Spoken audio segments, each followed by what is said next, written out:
straight that's gone.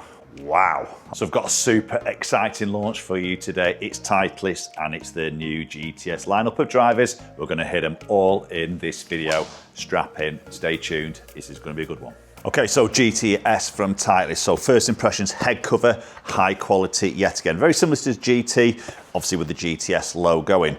Underneath now we've got three head options. We've got GTS4, GTS3, GTS2. We've seen that before, but there is a little bit of a different talking point through each of these drivers. Huge talking point is aerodynamics and the split mass technology, which is making added forgiveness with power and speed. They're trying to blend everything of those elements together, which I think what we hear from a lot from manufacturers, it's a tough balance to try and get all of those together. So Titleist feel like they've really cracked the code here in terms of getting all these really important elements all together into one package. So split mass technology, what is that? So basically we saw a thermoform crown on the GT range. This has now gone a full 360. So that thermoformed material, which is very sort of light, goes all the way around the crown and all into the sole as well. So that allows them to save that discretionary weight, enabling to really dial in weight positioning either front of the head or back of the head for optimizing launch and spin, shock control, but as well as forgiveness without sacrificing the speed. Okay, so let's jump straight into it. We're going to work into GTS4 first, we'll move into 3 and then finally into the 2. So GTS4 typically is that low spin model. We've got that more compact head, CG more forward in the face for that lower spin, maybe that lower launch. Typically edged a little bit more to the higher swing speed player, but not necessarily. The GTS4 now is a 460cc head. Typically it was always 440, sometimes 430, depending on the model and the era. It is now a 460cc, but obviously it is shaped a little bit deeper in the face and looks a little bit more compact. So for me, it's a different looking golf club behind the golf ball, but the CG placement is still forward. Now we flip the head over, we see that front track. Now we saw this in GT3, we're going to see it in GTS3, a movable weight in the front track from heel to toe. 5 placements of that weight, and there's an 8 gram weight as standard in the front that track. We then look at the back, we've got the weight centralised in the back of the driver here now, so that is a 5 gram weight. Again, through fitting, you can have different weights here to suit into your weight placement. So tons of adjustability there. I've got, as I say, I've got a 9-degree head, and just first impressions here with the 4, it does sit fantastic. I mean, the shape is beautiful. It sits incredibly square, just the GTS logo on the front, just plain black, as Titleist always do. Real great shape of the head. And we've now got some little bit more prominent sort of scoring lines on the club face now. So that just frames the ball on that black face very nicely indeed. Oh, solid. That's a great ball flight. Yeah, I mean, that's just real Titleist sound, that real good crack to that. So you can see the spin 2.2 in that slightly lower area, 273, really good numbers there for me with that driver. So obviously for me, I'm a big Titleist fan in terms of the driver, and I'm really pleased they've not done anything to the top of the driver. It's that very Titleist look that I think we all really sort of love. Very clean, great shaping, just a little bit of logo in identifying that sort of center of the club face. Very plain on that front, but definitely some difference in the technology inside the head. And interesting, when you look on tour, a lot of tour players have switched straight into this, which is always a good sign. Yeah, it's a very flat flight on that. You can definitely sort of see that that is a bit more low spin. Yeah, 2,300. Definitely sort of forward and really sort of flat on the peak of its height there. So I feel like now with that 460cc head of the GTS4, it's opened up more players potentially that might go into this driver. So if you're a little bit of a high spin player, typically you're probably going to lose a little bit of distance on your shots because it's spinning up too high. So this is a great option then to try and kill that spin and get that flight so it ball doesn't stall as much. Tweak to touch up the left. Again, very sort of flattish flight on that. So as I mentioned, we've got this 8 gram weight in this front track, which is movable across the front of the driver head itself. We've not seen that in the 4 model before, so opens up a little bit more adjustability. It's a little bit higher in the face, just a bit up the left. That is going to be lower again. Yeah, 1600. I could feel that. So just a high on the face strike. That obviously is going to pull some spin off.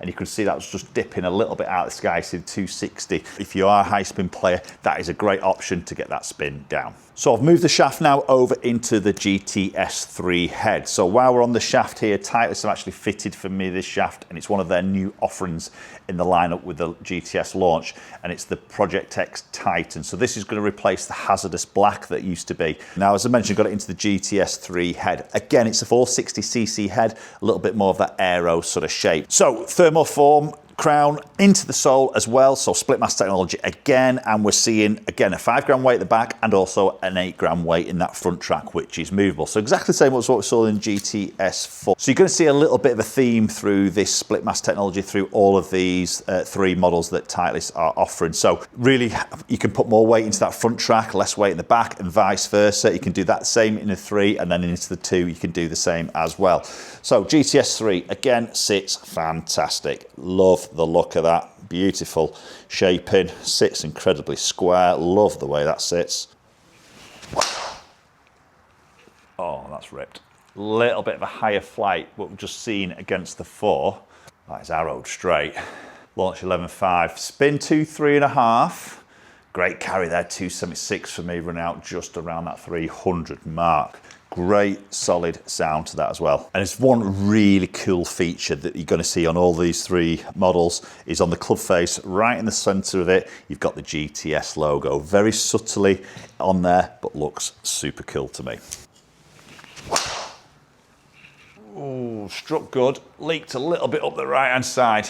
Just maybe clinging onto that particular fairway, just lost that a little bit. You see spin's just gone up a fraction there, but not too bad at 2.7 on that cutty one. Still getting some decent distance on that particular shape. And obviously all 3 of these models still carry the Sure Fit sleeve from Titleist, that changeability of changing lie as well as a little bit of loft as well. So 16 options in that setting, tons of dialing in to do, plus obviously then you've got your shaft options.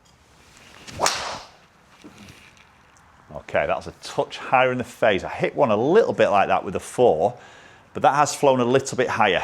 The 4 definitely dropped out of the sky. I think the 4 spun down at 1600. You can see that's dropped down at just over 2000 on that spin there with that high strike. So it's done again really nicely there. It hasn't dropped too low. That's where I wouldn't personally go towards the 4 because I don't want that spin to drop too low. Oh, solid. That's a great sound. They do take some beating, I would say, on the sound, the feel off the club face with Titleist drivers. We saw that. I mean, I've still got the TSR3 in my bag. That might be changing, by the way. We've seen GT, fantastic sound, solid sound golf clubs. Okay, and finally, GTS2. So as always, this is probably going to be the most popular one for a lot of golfers, purely because it's a bit more of that forgiveness in there. And Titleist the same with this is they've hit speed. This is a little bit more aerodynamic now, so the back of that drive is a little bit more sort of bridged up from that sole, helping to get that club moving quicker through the air. We'll have a little look and see if anything changes with my speed. So speed, quicker, speed of the club face as well, and stability. That's huge talking point. So we saw the front movable track, didn't we, on the 3 and the 4. As we go into the 2 now, that track's gone, but we do have that front weight and that back weight. So again, still split mass technology. We've got the 11 gram weight as standard comes at the front. We've got a 5 gram weight at the back. Now, obviously they can flip. So the 11 can go at the back and the 5 can go at the front, depending on just how you want to really see that sort of tuning in of ball flight. Again, with a good fitter, you can really get that dialed in. Now, 2 down by the golf ball, again, it looks fantastic. Bit more of a sleeker design, really. A little bit more of that aero shape. Again, like the 3, maybe just a fractionally stretched out from the front to the back, but it is very, very subtle. I mean, just a great looking golf club. Again, sits beautifully square. I really like that bit more pronounced sort of score lines on the face. Just really sort of frames that golf ball at address. Okay, and I've just tested that forgiveness. That was a little bit low, a little bit heel, and that has flown fantastically well. That has not tried to cut on me. That's held its line extremely well. 161 ball speed, 2.6 spin, 270 carry, and that wasn't the greatest of strikes. Oh, that's ripped. Little bit of a higher ball flight. I've got this 11 gram weight at the front at the moment. 163 ball launch, spin 2.9, 273. Really good numbers again. Oh yes, forgiveness time. Come and help me, GTS2. That was high toe. So I've gone from that heel strike to a toe strike. Look how straight that's gone. Wow. I mean, that is super. That wasn't a great strike. Again, I could feel it have a little bit of twist in that, but the ball has come out extremely straight and long. And that's a good strike. That's fantastic. Really like that. I think they are pretty much on top of each other.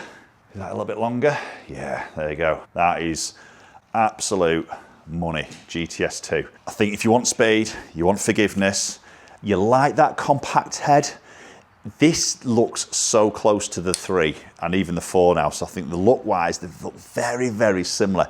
But we've now got some real differentiation between those 3 models. The low spin, a bit more that control aspect in the 3, and then a bit more maybe potential speed and distance, but with stability, and that's probably going to be the winning choice in that GTS2 for a lot of golfers.